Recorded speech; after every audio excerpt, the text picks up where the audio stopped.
Assalamualaikum warahmatullahi wabarakatuh. Saya di sini Luluk Sriwidyasari dengan NIM 101200189.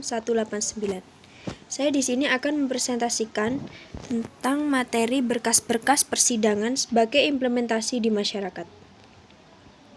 Yang pertama, penyusunan berkas gugatan, jawaban, replik, dan duplik. Replik berasal dari dua kata yaitu re yang artinya kembali dan plik artinya menjawab. Jadi replik berarti kembali menjawab. Replik adalah jawaban balasan atau jawaban tergugat dalam perkara perdata.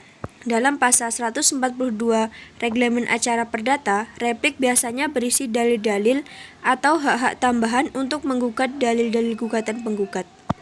Penggugat dalam replik ini dapat mengemukakan sumber-sumber kepustakaan, pendapat-pendapat para ahli, doktrin, kebiasaan, dan sebagainya. Replik diajukan penggugat untuk meneguhkan gugatannya dengan mematahkan alasan-alasan penolakan yang dikemukakan tergugat dalam jawabannya. Duplik adalah jawaban tergugat atau replik yang diajukan penggugat. Duplik diajukan tergugat untuk meneguhkan jawabannya yang lazimnya berisi penolakan terhadap gugatan dan replik penggugat.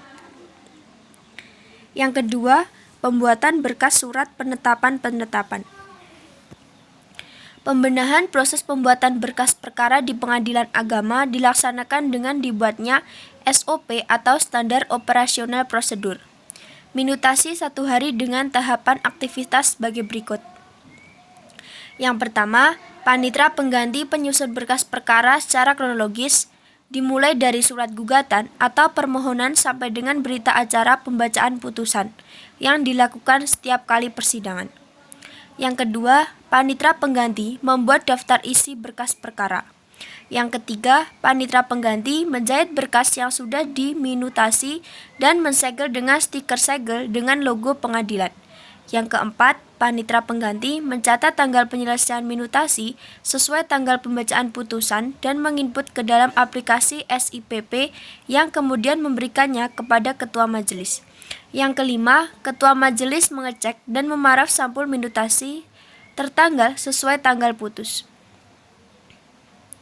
Yang keenam, panitera pengganti menyerahkan berkas yang sudah diminutasi kepada meja 3. Yang ketujuh, meja 3 menyerahkan instrumen tanggal penyelesaian minutasi kepada meja 2. Yang kedelapan, meja 2 mencatat tanggal penyelesaian minutasi dalam bentuk register perkara secara elektronik. Yang ketiga, penjelasan mengenai penyusunan berita acara persidangan sebagai implementasi di masyarakat. Berita acara sidang atau BAS adalah sebuah potret jalannya proses pemeriksaan perkara dalam persidangan dari awal sampai akhir dibacakannya putusan atau penetapan hakim.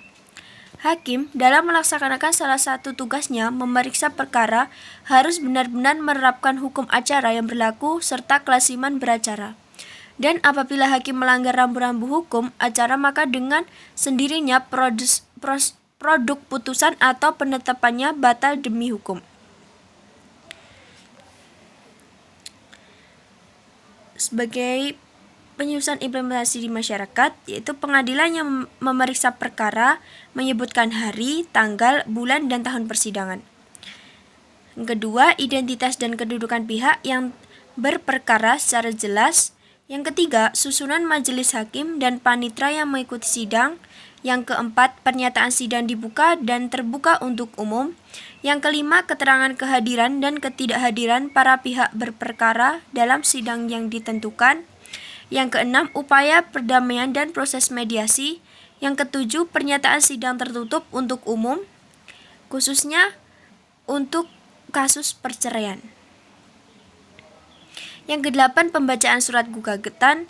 Yang kesembilan, pemeriksaan para pihak. Yang ke-10, pernyataan sidang terbuka untuk umum pada waktu penundaan sidang terhadap sidang yang sebelumnya dinyatakan tertutup untuk umum. Selanjutnya, pernyataan alasan penundaan sidang. Yang selanjutnya, penundaan sidang pada hari, tanggal, bulan, tahun, jam, dengan penjelasan perintah hadir tanpa dipanggil lagi melalui rilis dan atau dipanggil lagi melalui rilis. Selanjutnya, pernyataan sidang discourse untuk musyawarah majelis hakim. Selanjutnya pernyataan sidang terbuka untuk umum dan pembacaan putusan. Selanjutnya pernyataan sidang ditutup. Dan yang terakhir, penandatangan berita acara sidang oleh ketua majelis dan panitera atau panitera pengganti. Mungkin cukup sekian dari penjelasan yang dapat saya sampaikan. Akhirnya, wassalamualaikum warahmatullahi wabarakatuh.